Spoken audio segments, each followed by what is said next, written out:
And tonight, now, to carry on with our keynote speaker, I would like to introduce Salam Al-Marayati. And he said, you don't need to say all that's on this sheet, but I am going to because it's really very interesting, and I let you know that I was going to do this. Nationally recognized for his commitment to improving the public understanding of Islam and policies impacting American Muslims, Salam is president and co-founder of the Muslim Public Affairs Council. He oversees MPAC's groundbreaking civic engagement, public policy, and advocacy work. He is an expert on Islam in the West, Muslim reform movements, human rights, democracy, national security, and Middle Eastern politics. He has spoken at the White House, Capitol Hill, and represented the United States at international human rights and religious freedom conferences. His writings have appeared in every major national news publication, including the New York Times, Wall Street Journal, Washington Post, and the LA Times. His interviews have been featured on national and international news outlets, including CNN, MSNBC, Fox News, and C-SPAN. So we would like to welcome Salam this evening very much.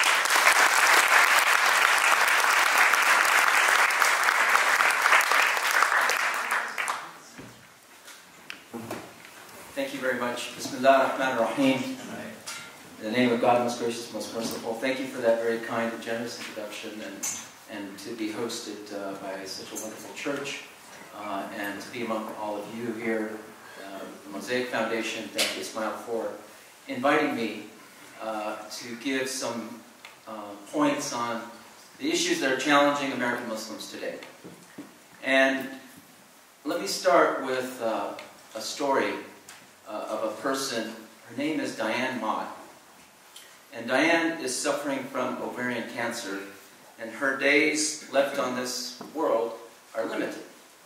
And she came to the Muslim Public Affairs Council, and she said that Diane worked in places like Turkey, Syria, Lebanon.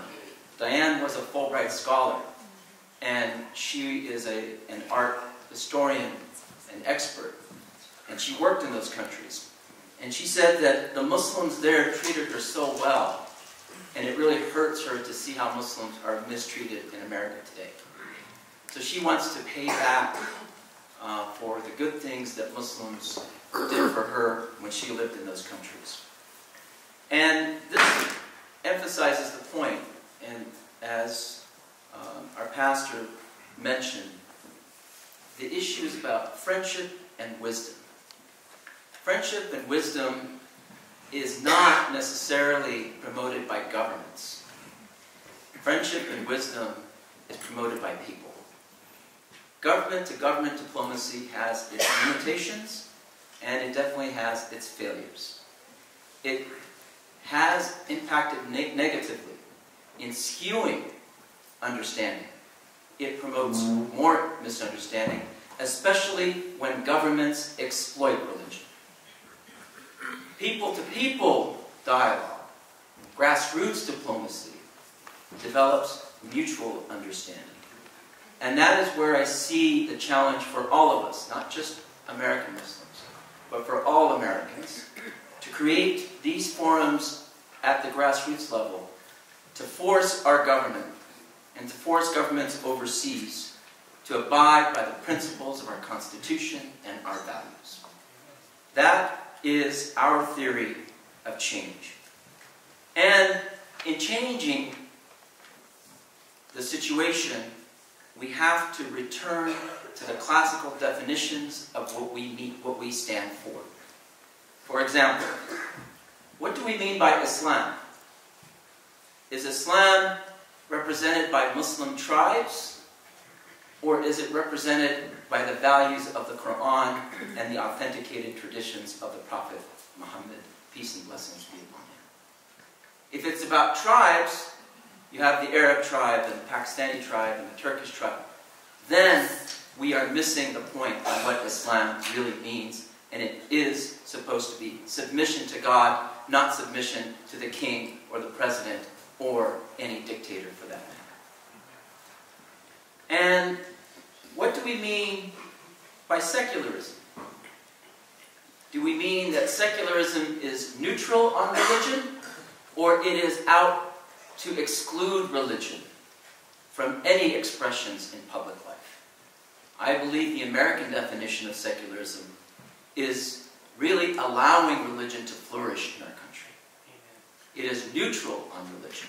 The state should not represent or adopt an ideology or a religion. Therefore, we in the communities are free to worship, are free to assemble, and are free to develop our own religious understanding. And we have seen too often, whether it's Europe or the Middle East, that when the government adopts a religion and represents a religion on behalf of the state, the people turn against religion when they turn against that government. There are too many failures when politics becomes the goal of religious groups as opposed to the goal of serving humanity, which is what our religions are espousing first and foremost. And lastly, what do we mean by America? Do we mean the pluralism and the plight and the aspirations for coexistence that we bring from many walks of life, many religions, many ethnicities, many races, and we become one? Are we intending to keep that meaning and that definition? Or are we going to be driven by white nationalism and say that America only belongs to a certain race? If we are serious about pluralism and coexistence, then we should adopt a stand that liberty and justice is for all Americans, for all residents, for the undocumented, for people of all walks of life.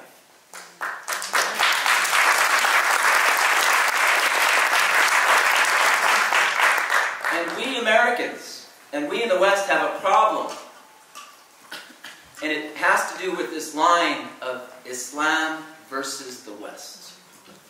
Islam versus the West has trickled down from colonialism and Orientalism, and now in various academic circles through writings that define the clash of civilizations. And Islam versus the West is the lie that keeps on giving. It keeps on giving us war. It keeps on giving us terrorism. It keeps on giving us radicalization. It keeps on giving us ghettoization of Muslim communities in the West. And it keeps on giving us religious and cultural conflicts. It is time to do away with this paradigm that is false, called Islam versus the West, and to replace it with a new paradigm of Islam in the West. Islam as a part of Western tradition, as a fabric of Western society, as an integral part of our pluralism. And obviously, this is easier said than done, but let us at least say it. Let us understand it. Let us develop that model of American Islam so our country and our fellow Americans stop looking overseas for what Islam is not and start looking to us for what Islam actually is. Lastly, Islam and American Muslims only represent 1% of the U.S. population. So how can 1% have any influence on the situation? Unfortunately, this 1% is viewed as this invading force in Western civilization. That rhetoric is ringing similarities with what happened in pre-Nazi Germany when there were writings and speeches about Judaism advancing against Germanism. We are following in the same trap today. And so what are those tropes that we have to be aware of and to push back against? The first trope is that Islam is not a religion. They say Islam is a cult and is a political ideology.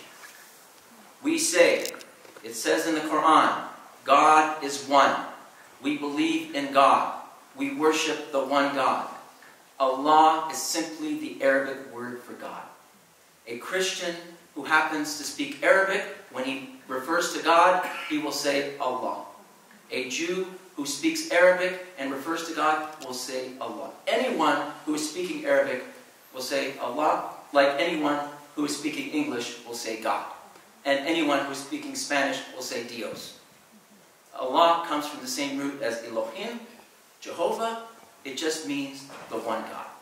And Islam is the religion that united people around the understanding of the one God. It brought that crystallization into the monotheistic faiths. The second trope is that Muslims are here to impose Sharia on our society. And 43 states have had anti-Sharia resolutions presented to them. 43 states. That is mind-boggling, especially since the people that are presenting those resolutions don't even know what Sharia means. It's just something that they heard, and then they parroted, and they freaked out about, and they go and say, we have to stop Sharia. What in God's earth does stopping Sharia actually mean? And if anything, can we sit down and understand what Sharia is? Sharia, in the Arabic word, simply means the way. Like when you open up the Bible, it is the Christian way. You open up the Torah, it is the Jewish way. You open up the Quran, it is the Islamic way, the way to God. It comes from the Arabic word sharat, which means road, and Islamic scholars say it is the road to the water hole, which is the symbol of spiritual dispensation. That is the literal meaning of Sharia. What fiqh is the jurisprudence that Muslims have undergone to understand how to make God's will a part of this life. What are God's wills in the Quran? Compassion, mercy, justice. The Quran says, we have sent you revelation for no other reason than to establish equity on earth. Prophets are not fallible when they deal with revelation. Prophets are fallible when they deal with human endeavors. So when we deal with law, there is that component of fallibility that we have to understand. That is also leading us to see that Islam has different schools of thought. The different schools of thought are the Hanafi, the Hanbali, the Shafi, the Maliki, the Ja'fari. Why do we have different schools of thought? Because they have differences of opinion. So within Islamic law, there are differences of opinion. It is not a monolith. And then under fiqh, under jurisprudence, there is the politics. What each government does, the Saudi government, is it representing Islam? No. It is representing Saudi Arabia. Iran, is it representing Islam? No. It is representing Iran, and even then, it's representing the mullahs of Iran. And the Saudis are representing the royal family of Iran. And Pakistan is representing Pakistan, and so on and so forth. We here in America are saying it is time for American Muslims to look into these issues, to begin the process of reform, so that Islam is truly a 21st century religion, not a religion that is transplanting foreign ideas and going back 1,000 years into something that is archaic and obsolete at this point. Amen. So we have that opportunity here in America. And even though there are 5 different schools of thought, they all agree, by the way, on the 5 goals of Sharia, what we call maqasid al-Sharia. The 5 goals are to develop and secure the rights to life, the right of mind, freedom of expression, the right of faith, freedom of religion, the right to know who your family is, of inheritance rights, and the right to property. Those are the 5 goals of Sharia. How is that incompatible with our Constitution? How is that incompatible with American society? It is not only in sync, it is intended to enrich society.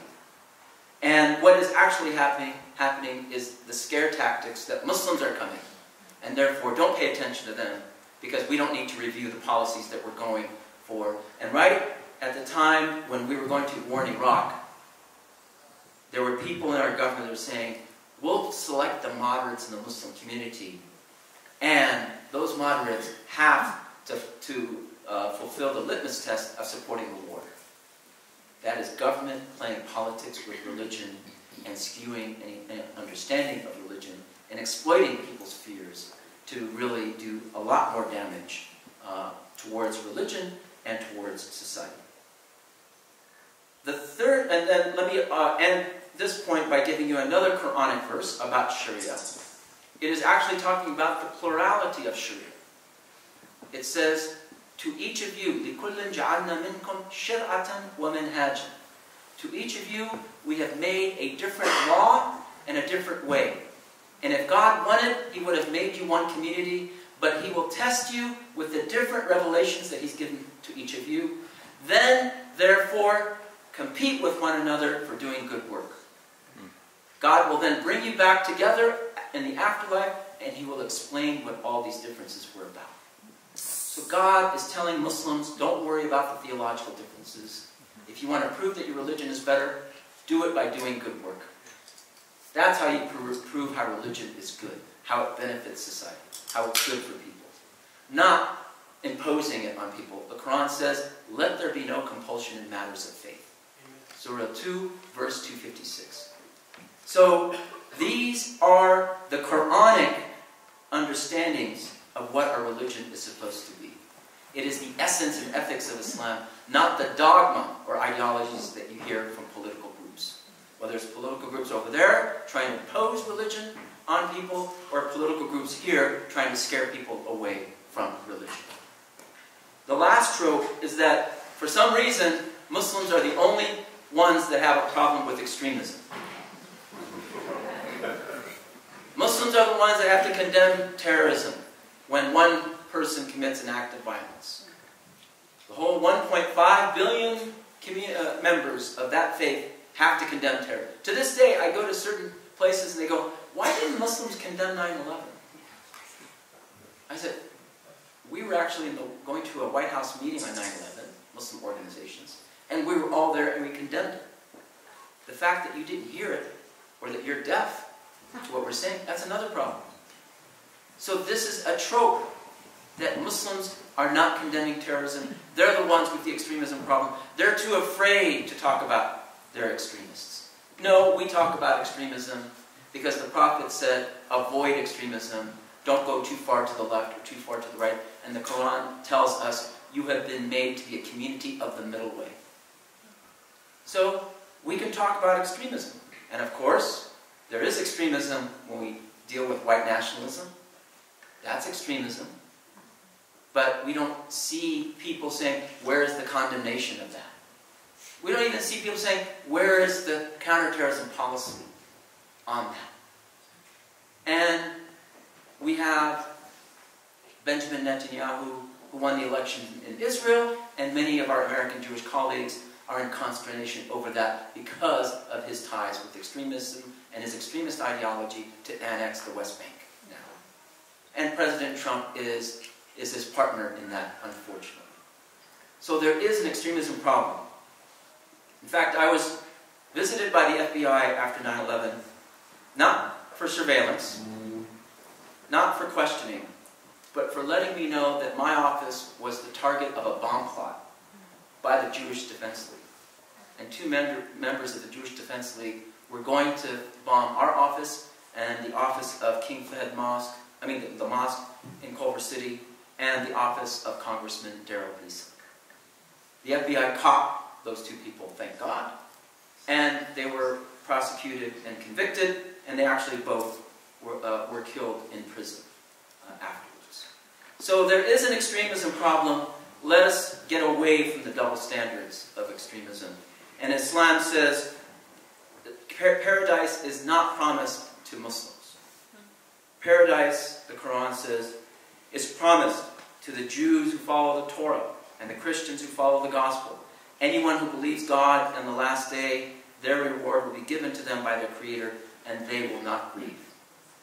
That is directly out of the Quran. So we actually, from a theological standpoint, have been given a head start in looking at other religions as not only respectable religions, but as members who have been given divine revelation as well as us. And And the Quran also says, God has bestowed dignity on the children of Adam. Therefore, it is the Muslim obligation, according to our own religion, to defend human dignity of any human being, regardless of whether they believe in God or not. The Quran says, for those who want to believe, let them believe. For those who want to deny, let them deny. It is that freedom that we are working for, so they have the ability and opportunity to choose which religion they want to follow, or no religion, for that matter. But that freedom is an Islamic obligation. In dealing with these issues then, brothers and sisters, we have to understand that the threat is affecting all of us. Charleston was an attack against African American Christian worshipers.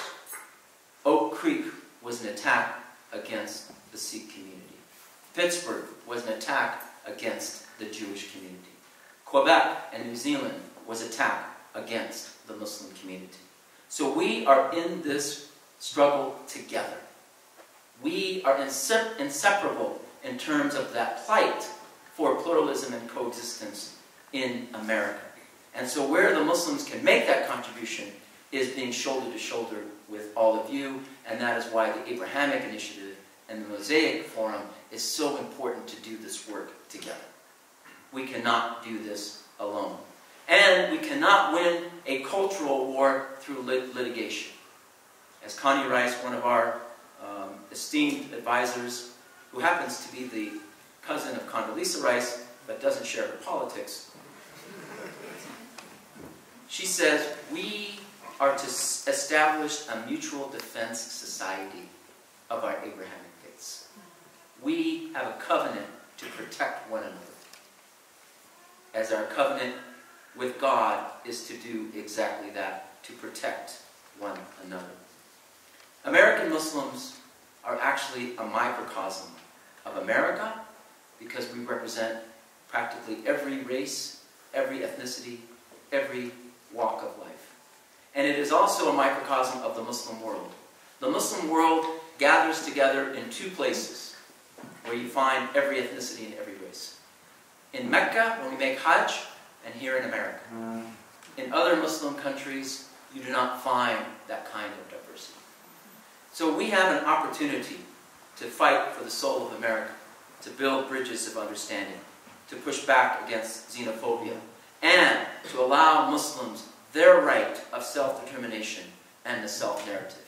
You ever turn on the TV and they're talking about Muslims and there's no Muslim? That's usually the case. We are talked about, but nobody's talking to us, except you, present company excluded. We need more of the people talking to us rather than talking about us. And we also need to understand that there's a history of scapegoating in America. When we talk about Islamophobia platform is actually very limited. Number one, there are others who are suffering, not just Muslims, as I listed before. Number two, it's not just an irrational fear of Islam. It is the political exploitation of Islam. You cannot win a cultural war through litigation. You cannot win by just saying that there's racism and bigotry in our country. I think African Americans know too well there's been racism and bigotry in our country in dealing with the lynchings that were happening just decades ago, where people would go out for a picnic and watch a lynching. So we have to look at the broader issue and broader communities. The Chinese Americans who built the railroads in California, but to this day are not recognized for that construction. Japanese Americans who were interned, and Fred Korematsu, who filed a complaint against internment, and he lost that case in the Supreme Court.